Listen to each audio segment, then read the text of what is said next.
Bom dia a todos, meu nome é Carla e juntamente com os meus amigos de grupo Luiz e Jaqueline, iremos realizar a análise das demonstrações contábeis da empresa CCR S.A.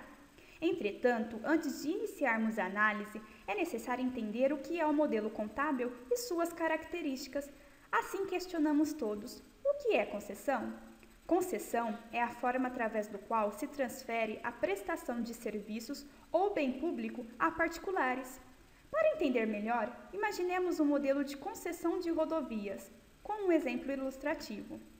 O governo transfere o direito de exploração das rodovias à CCR, além de bens e imóveis que estavam em seu poder no momento da assinatura do contrato de concessão.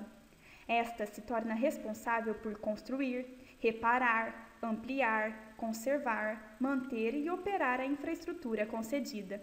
Mediante ao direito adquirido, a CCR deve realizar pagamentos ao governo, estes denominados outorgas, podendo ser fixas ou variáveis, e arrecada tarifa dos usuários da infraestrutura pelos serviços prestados.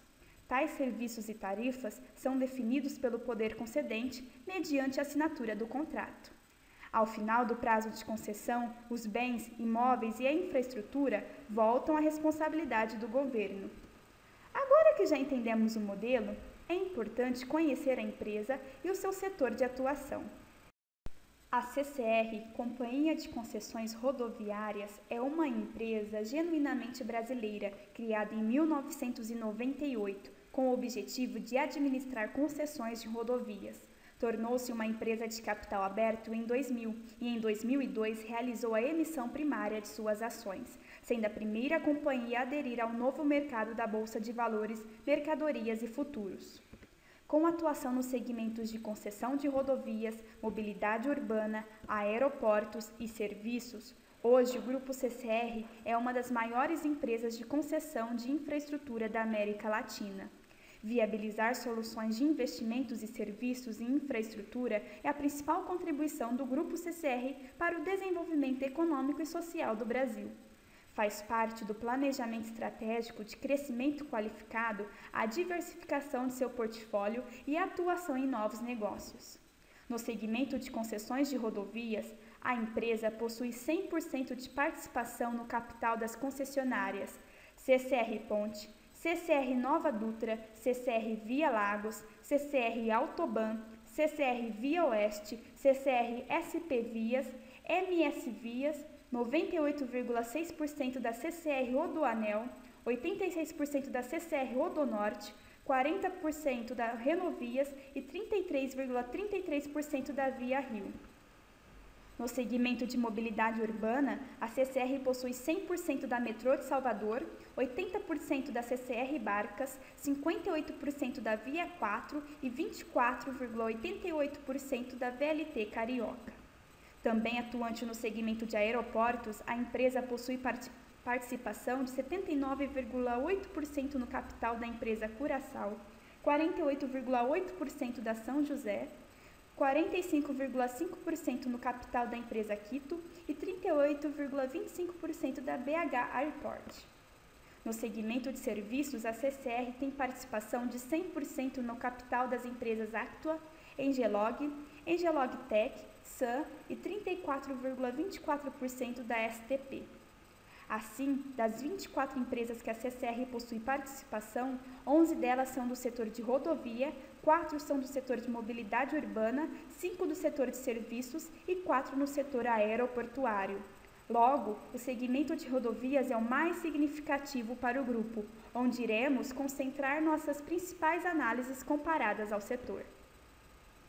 Tendo como principais concorrentes no setor de concessão de rodovias as empresas Arteres, Ecorodovias e Triunfo Participações. A atual distribuição do capital social da CCR é dada por 17% de participação pela empresa Andrade Gutierre Concessões, 17% pela Camargo Correia, 17,22% pela empresa Soares Penido e 48,78% negociadas no novo mercado em livre circulação para o público. Destacam-se como principais fatores de risco os que seguem: fatores de riscos relativos ao Brasil. Como as operações da CCR estão localizadas principalmente no território brasileiro, as condições econômicas e políticas brasileiras podem afetar suas condições financeiras, resultados operacionais e o preço de mercado das ações. Como possui obrigações denominadas em dólar, a variação cambial poderia afetar os resultados da empresa, assim como a taxa de juros interna afetaria os resultados da operação através do aumento dos custos na captação de recursos. Fatores de riscos relativos ao setor de concessões rodoviárias e ao negócio da CCR. Regulamentações governamentais podem afetar os resultados da empresa, já que esta atua em ambiente altamente regulamentado. Aumento nos custos não acompanhados pelo aumento no valor de tarifas podem afetar adversamente o resultado da companhia. As receitas das concessões de rodovia advêm principalmente das receitas de pedágio. Logo, esta está condicionada ao fluxo de veículos. Desta forma, quaisquer variáveis que afetem o fluxo de veículo, como aumento de preços de combustível, pode afetar os resultados da empresa. Riscos relativos à CCR e às suas ações. Como a empresa depende da captação de recursos para financiar suas atividades, a incapacidade de captação de novos recursos podem afetar suas decisões de investimento e implementação de novas estratégias. Destacam-se como fato relevante, em 2013, a venda das ações representativas do capital social da STP, de sua titularidade, correspondendo a 4% do capital social da STP. Já em 2014, destaca-se a assinatura do contrato de concessão relativo à concessão para ampliação, manutenção e exploração do Aeroporto Internacional Tancredo Neves. Agora que já conhecemos a empresa, o seu modelo de negócio e o setor de atuação, podemos iniciar a análise de suas demonstrações contábeis. Entretanto, é necessário conferir o que os auditores revelam sobre a empresa no parecer dos auditores. No ano de 2013, encontra-se duas ênfases no relatório dos auditores, sendo elas ênfase em relação à apresentação das demonstrações financeiras individuais e consolidadas num único conjunto. Tal ênfase nos fala que as demonstrações contábeis individuais foram elaboradas através das práticas contábeis adotadas no Brasil e que diferem das IFRS no que se refere à avaliação dos investimentos incontroladas. E a ênfase, reapresentação dos valores correspondentes, no qual nos fala que as demonstrações contábeis do exercício de 31 de dezembro de 2012, apresentadas para fim de comparação, foram ajustadas e estão sendo apresentadas como orientada pelo CPC.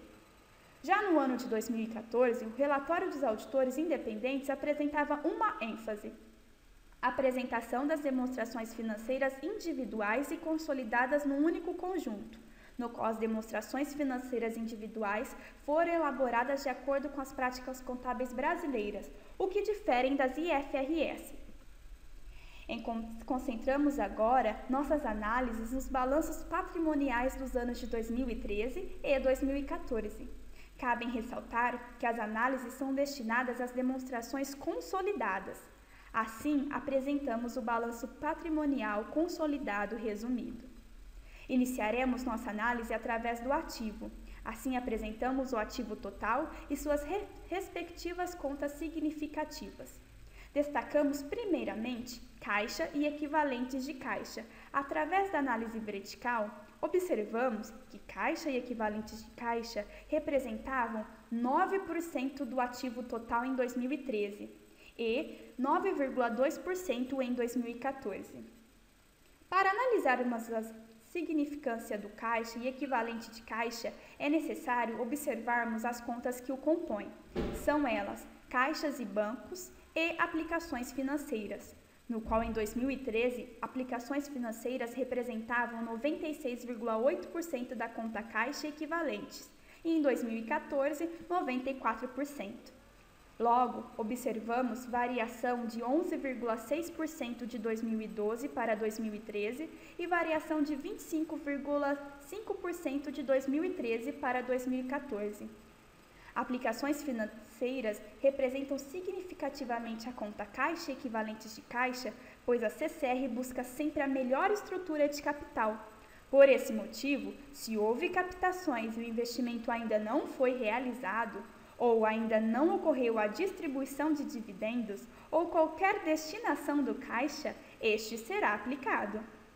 Destacamos agora a conta pagamentos antecipados relacionados à concessão. Esta refere-se aos pagamentos antecipados realizados ao poder concedente referentes à outorga fixa de concessão. Entende-se como outorga fixa o valor fixo determinado a ser pago ao poder concedente em parcelas iguais. Tal valor já é estabelecido no início do contrato de concessão. Os pagamentos que são realizados antecipadamente são ativados e vão sendo apropriados ao resultado pelo prazo de concessão. Em 2013, representava 18,6% do ativo total e 15,6% em 2014, embora não possua variação significativa entre os anos de análise. A conta investimento merece destaque não pela sua representação no ativo total, de 4,2% em 2013 e 4,6% em 2014, mas sim sua variação entre os anos de análise. Observamos uma variação de menos 3,7% de 2012 para 2013, representando desinvestimentos. Neste período, as atividades da controlada em conjunto controlar foram encerradas. Já a variação de 2013 para 2014 de 35,4% refere-se à realização de novos investimentos realizados em 2014, sendo eles Metrô Bahia, Nova Dutra, Autoban, MS Vias e SP Vias. Destacamos agora a conta intangíveis líquido, que representava nos anos de 2013, 53,9% do ativo total e 56,4% em 2014. Esta representa significativamente o ativo, pois é o que caracteriza o modelo de negócio. Encontra-se nessa conta os direitos de exploração da infraestrutura concedida, direito de concessão gerado na aquisição de negócio e ágios e outros. Em outros ativos intangíveis, encontra-se outros ativos intangíveis de direito da empresa e custos relacionados à infraestrutura necessários para mantê-la em bom funcionamento, de acordo com as necessidades estabelecidas, no qual são amortizados durante o prazo de concessão.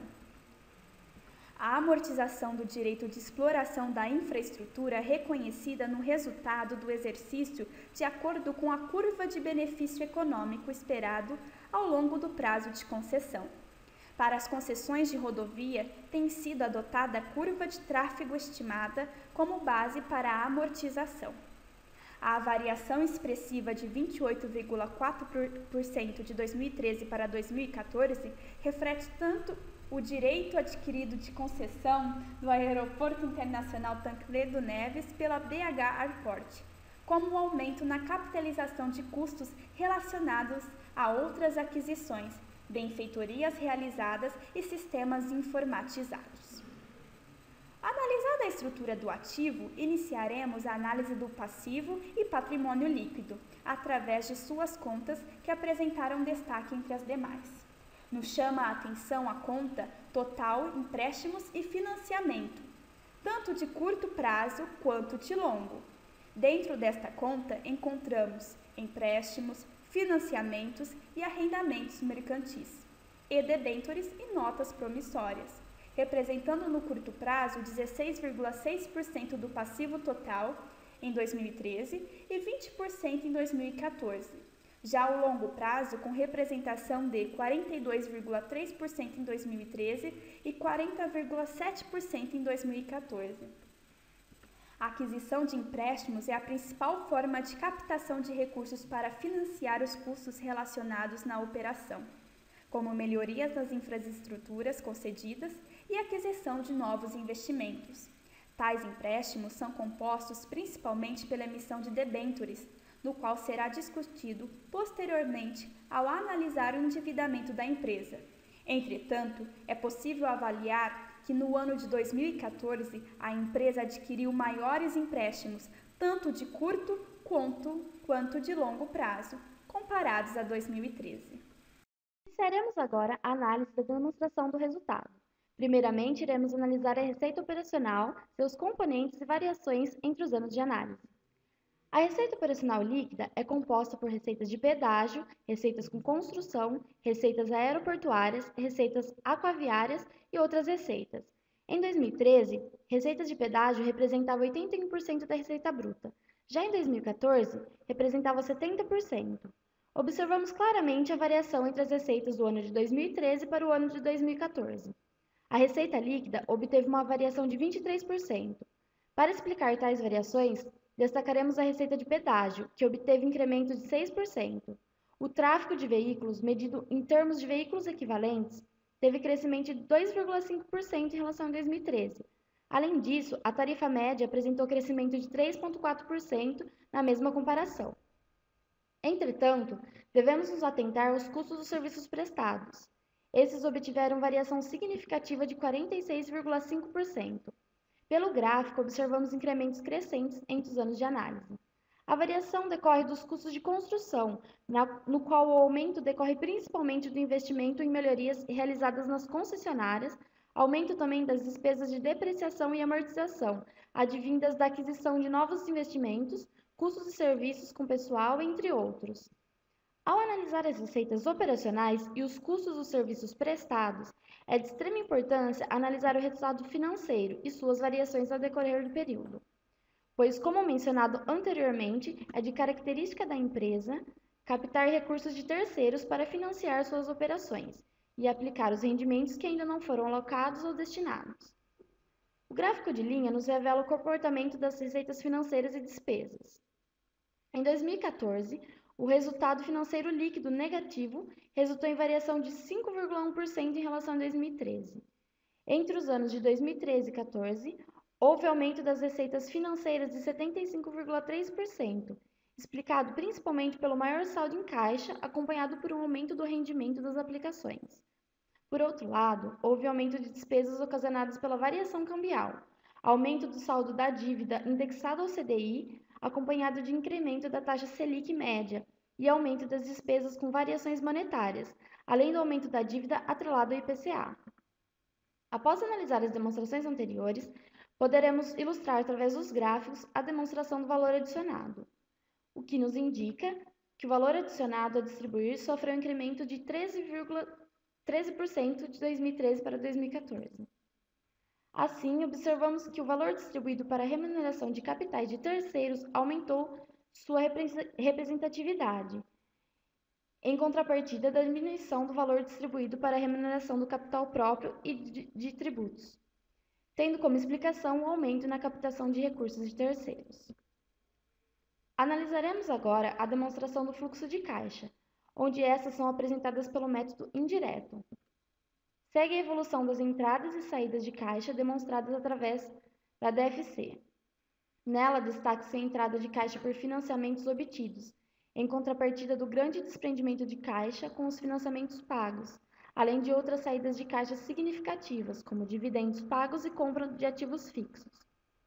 Os mesmos eventos ocorrem no ano de 2014, com exceção de uma maior redução de ativos e passivos e a maior captação com financiamentos obtidos, de aproximadamente 4 bilhões e 600 milhões de reais.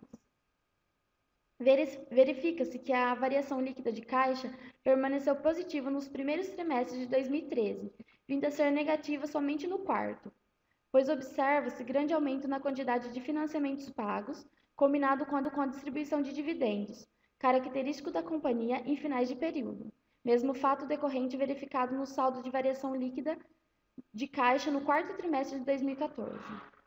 Já no que se refere ao segundo trimestre de 2014, o saldo negativo da variação líquida de caixa pode ser entendido pela assinatura do contrato de concessão da concessionária do Aeroporto de Confins, por um prazo de 30 anos, a partir de 7 de maio de 2014, representado na demonstração pelo aumento das atividades de investimento. Aqui temos um gráfico que mostra a evolução dos três grandes grupos da TFC. Verificamos uma estabilidade no caixa das atividades operacionais, o que mostra o controle da companhia sobre a operação. Estabilidade essa não observada nos caixas das atividades de financiamento, pois, como já mencionado, tal comportamento deve-se aos dividendos distribuídos nos finais dos períodos. Além do saldo positivo no primeiro trimestre de 2014, representando uma captação maior de financiamento. Já o caixa das atividades de investimento apresenta comportamento decrescente ao longo dos 8 trimestres, pois faz parte da política do grupo sempre obter investimentos, representado na conta pela saída de caixa para tal finalidade. Agora vamos analisar o fluxo de caixa livre da empresa. Primeiramente, observamos uma queda nesse fluxo em 2014, devido em sua grande parte ao investimento em capital de giro líquido, além dos aumentos de investimentos de longo prazo, acarretando numa diminuição do fluxo de caixa livre do acionista, mesmo com a diminuição do fluxo de caixa das dívidas causado pelo aumento significativo de juros pagos. Prosseguindo a análise, podemos observar que foram pagos mais dividendos em 2014 relativo a 2013, ocasionando uma falta de caixa expressiva em 2014 com relação ao período anterior. Fizemos nossa análise por meio da análise de liquidez. Não utilizamos o índice de liquidez seca, pois a empresa não apresenta estoques, logo o resultado desse índice seria equivalente ao resultado do índice de liquidez imediata. Os indicadores de liquidez estabelecem uma relação entre os passivos e os ativos, ou seja, avaliam a capacidade de pagamento da empresa frente às suas obrigações. É comum nesse modelo de negócio valores inferiores a 1, o que teoricamente indicaria uma dificuldade em honrar com as obrigações. Porém, como a empresa possui estabilidade financeira em seus ativos, tal conclusão não procede, o que lhe permite ter manutenção com a liquidez. Percebemos que entre os índices, o índice de liquidez imediata possui menor valor, já que as disponibilidades da empresa apresentam-se significantes quando comparadas às das outras contas do ativo circulante. Durante quase todo o período de 2013, a liquidez geral foi maior do que a corrente, o que confirma as características do setor de atividades da empresa. Essas com poucas flutuações no curto prazo e importante peso em atividades voltadas para o longo prazo. Assim, variáveis que explicam o curto prazo não possuem grande significância em nossas análises. Em 2014, observamos aumento no passivo de longo prazo, o que diminui o índice de liquidez geral neste período, já que esse faz parte do denominador do índice. Embora acompanhado de aumento nos ativos, o que equilibra o indicador e refere liquidez maior. Outro indicador que pode ser avaliado é o EBITDA. Este nos indica o potencial de geração de caixa de um negócio, pois revela quanto dinheiro é gerado pela operação, sem considerar os efeitos financeiros e de impostos. A variação do indicador de um ano em relação ao outro mostra aos investidores se a empresa conseguiu ser mais eficiente ou aumentar sua produtividade. O grupo apresentou aumento no EBITDA em 2014, comparado a 2013, apesar de o lucro líquido ter diminuído nesse mesmo período, pelos motivos apresentados anteriormente, como aumento de custos referentes à realização de novos investimentos. Diante das análises realizadas, poderemos prosseguir com a análise de retorno. Primeiramente, iniciaremos nossa análise por meio da avaliação dos investimentos realizados, tanto no curto como no longo prazo, esses divididos em investimentos financeiros e investimentos operacionais de longo prazo, para os anos de 2013 e 2014. Os investimentos financeiros referem-se ao caixa e equivalentes de caixa, como as aplicações financeiras. Já os investimentos operacionais de longo prazo resultam na subtração dos ativos não circulantes e passivos dos não circulantes, exceto o total de empréstimos e financiamentos. Aqui observamos que houve um aumento nos investimentos financeiros, investimentos de longo prazo e no capital de giro líquido. O aumento dos investimentos refletem as novas aquisições realizadas no período, tanto financeiras, por meio do aumento no volume das aplicações financeiras, quanto operacionais, por meio das aquisições em novas investidas. O ROI, ou também conhecido como retorno sobre investimentos, mensura o quanto de rendimento é obtido, uma dada quantia de recursos. Em nossos cálculos, obtemos ROI total bruto de 26,5%.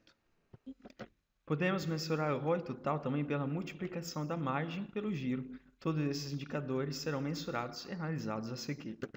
Primeiramente, é importante analisar a estrutura de capital da empresa. Aqui encontramos a evolução do balanço patrimonial da companhia, em que percebemos um aumento da estrutura de capital como um todo, principalmente nas contas do ativo circulante, mais especificamente das contas a receber, e no passivo não circulante, aumento derivado em grande parte na captação de empréstimos e financiamentos de longo prazo e das obrigações com poder concedente.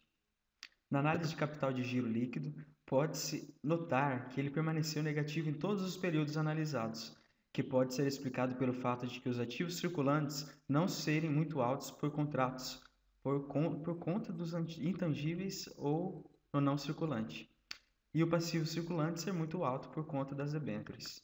As variações negativas no terceiro trimestre dos dois períodos devem-se, em maior parte, à diminuição do caixa e em pequena parte de todas as outras contas do ativo circulante, em contrapartida do aumento do passivo circulante nesses períodos. Comparando os investimentos financeiros e operacionais, podemos verificar que os investimentos da companhia são majoritariamente operacionais em todos os trimestres dos períodos analisados, com uma pequena parcela de investimento financeiro, pois faz parte da política da empresa captar recursos de terceiros e aplicar investimentos operacionais de longo prazo. O que sobrar é aplicado na forma de fundos de investimento. Podemos analisar a formação do resultado do período desmembrando o retorno de investimento e margem em giro, onde podemos verificar que o giro da empresa é praticamente constante ao longo do tempo, enquanto a margem tem pequena variação. Em nível de significância, olhando para a política contábil da companhia, podemos ver que o fator preponderante é a margem, por isso é necessário que ela não varie tanto. Mas no caso, esta variou de aproximadamente 30% a 45%, o que é considerável. A partir dessa análise, podemos analisar agora a formação do ROI. Nesse gráfico, vemos sua evolução. Separamos por cor para melhor identificarmos a evolução em cada um dos trimestres. Com isso, vemos que houve pequena redução no segundo e terceiro trimestre de 2014 em comparação dos trimestres de 2013, e uma estabilidade no quarto trimestre, consequentemente gerando uma queda no ROI total de 2014. Para analisar mais profundamente, podemos ver a composição do ROI na parte operacional e na parte financeira, onde podemos ver que na maior parte do período o ROI financeiro é maior que o ROI operacional. Isto está relacionado a todas as aplicações de curto prazo que a CCR realiza usando uma boa parte do seu caixa. Mas mesmo assim, a proporção do retorno dos investimentos operacionais é bem maior, de 24% em 2013 e 22% em 2014, pois aqui não está ponderado pelo valor investido. Observamos também uma oscilação do retorno financeiro observada no retorno operacional e, consequentemente, no ROI total. E isso pode ser explicado porque grande parte dos investimentos da CCR estão atrelados ao CDI, juntamente com a taxa Selic, que também variaram ao longo do tempo analisado. Mas espera aí, o que aconteceu no terceiro trimestre que deveu-se ao ROI operacional ser tão alto comparado ao retorno sobre os investimentos financeiros, também evidenciado em 2014? Isso deveu-se simplesmente pelo fato da companhia ter adquirido maiores empréstimos no período, aumentando o valor negativo do CGL, diminuindo o índice de investimentos operacionais, além de ter aumentado seu resultado operacional com a maior captação de receitas com pedágio, com aumento do tráfego de 7,4% nas rodovias. Após analisados os indicadores para a empresa, agora iremos compará-la com o setor. Comparado com o setor, que tem em média um ROI de 21%, a companhia apresenta um bom retorno sobre o investimento, em um percentual de 26,5%. Esse desempenho é impulsionado pela margem líquida, já o giro do investimento não é tão alto. A margem líquida no setor de concessões de 2013 foi de 35%. Nesse mesmo ano, a margem da CCR foi de 45%, desempenho de 10% a mais de lucro através da receita. O giro de investimento nesse setor em 2013 foi de 0,65%, já o giro da companhia foi de 0,59%. A característica do setor é um giro mais baixo, devido ao fato de que não é preciso investir com tanta frequência para a operação, já que os investimentos do grupo são voltados para o longo prazo. Com relação ao custo da dívida, esta é a mesma do setor, 11%, mas o spread, 15%, é maior para a CCR, já que possui um retorno sobre investimento maior que o ramo de concessões. Esse custo alto da dívida é uma característica desse setor, já que a principal fonte de financiamento são empréstimos. O índice de dívidas sobre capital próprio é alto, tanto para o setor como para a CCR. No setor foi de 3,75 e para a empresa foi de 2,27. Esse é mais um fator que reforça que grande parcela dos investimentos é financiada por empréstimos e pouco para capital próprio. Com isso, o ROI da CCR foi de 40%, que está próximo ao ROI do setor, de 37%. O grau de alavancagem financeira foi de 1,50. O setor foi de 1,74. Considere esse grau de alavancagem favorável, pois está acima de 1, já que representa que o capital de terceiros está contribuindo para gerar retorno adicional a favor do acionista. No caso da CCR, a alavancagem é alta devido ao alto grau de endividamento.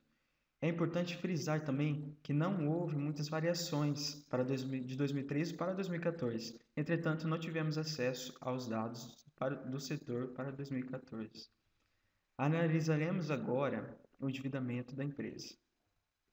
Nos anos analisados, o que está acontecendo é o processo de alavancagem maior, principalmente com relação às dívidas de longo prazo, explicado pela obtenção de novos negócios e a previsão de que esse endividamento continue nesse ritmo até o fim do próximo período.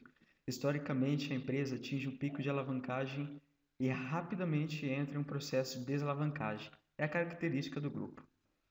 Analisando o endividamento total e líquido, observamos que a maior fonte de endividamento da empresa está na emissão de debêntures.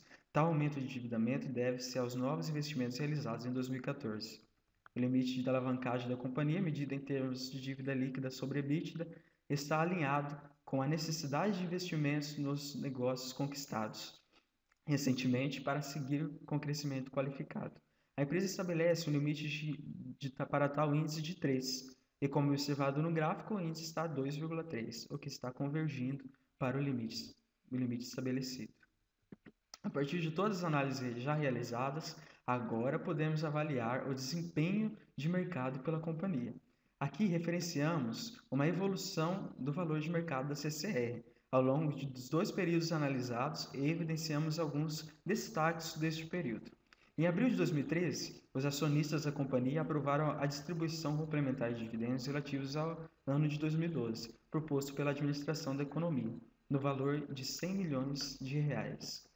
Em junho do mesmo ano, houve a conclusão da aquisição adicional de 39% do capital social da Curaçao Airports Investments, a qual opera o Aeroporto Internacional de Curaçao. O valor pago na operação foi de um pouco mais de 15 milhões de dólares. Já em março de 2014, ocorre a assinatura do contrato de concessão da concessionária de rodovia Sul Mato Grossense MSV. Em abril, a assinatura do contrato de concessão da concessionária do Aeroporto de Confins S.A., BH Airport.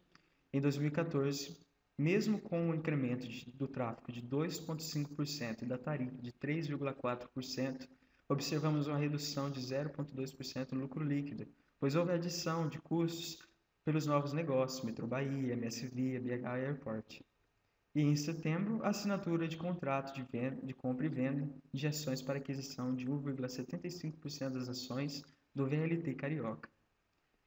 Hoje, encontramos a companhia com um valor de mercado significativo de mais de 31 bilhões de reais, ao analisarmos o desempenho do grupo no mercado de capitais.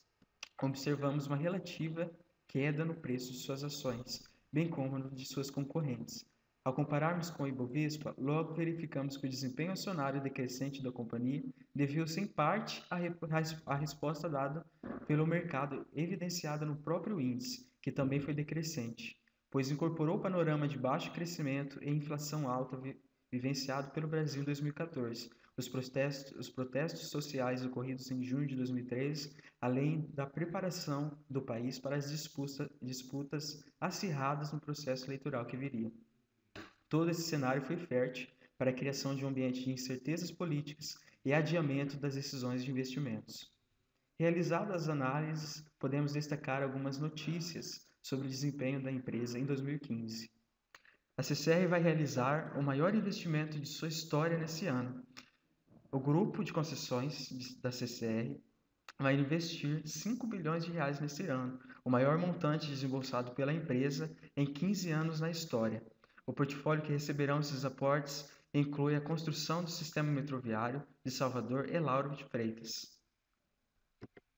E, dia 10 de março de 2015, saiu a notícia de que a Petrobras caiu 5%, a Vale perdeu 3% e a CCR subiu 4%, onde o governo está estudando reajustar as tarifas de pedágio para compensar as perdas concessionárias com a nova lei dos caminhoneiros. A alta poderia ficar entre 14% e 20% em média, mas deveria ocorrer só em meados de 2016. A notícia fez com que as ações da companhia fechassem ganhos de mais de 3,76%. Depois de analisar as análises da companhia, agora destacaremos alguns pontos positivos e negativos com relação a ela. Primeiro é que a empresa já é responsável por 3.284 quilômetros e o governo pretende conceder ainda 4.590 quilômetros. Logo, há oportunidade de novos investimentos para a empresa. Mesmo com o cenário econômico em baixa, a CCR apresentou bom desempenho financeiro, com aumento de 22,95% da sua geração de receita líquida e 4,67% no EBITDA ajustado com relação ao último ano. Para o acionista, a empresa possui o compromisso de distribuir 50% do lucro líquido na forma de dividendos.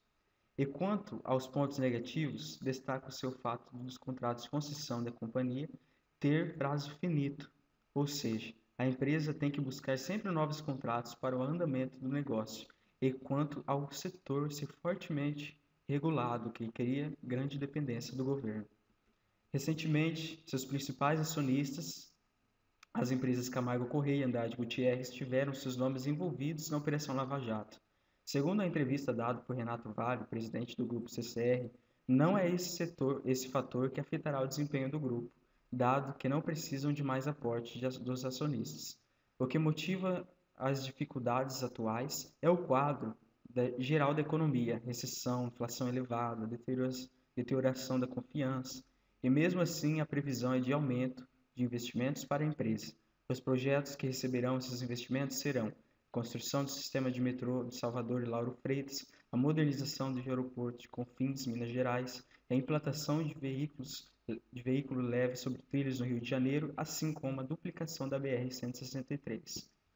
Nossa conclusão sobre a empresa é que ela apresenta bom desempenho financeiro, com elevada margem, favorável índice de retorno sobre investimento, assim como capital próprio, além de possuir garantias de continuidade das operações.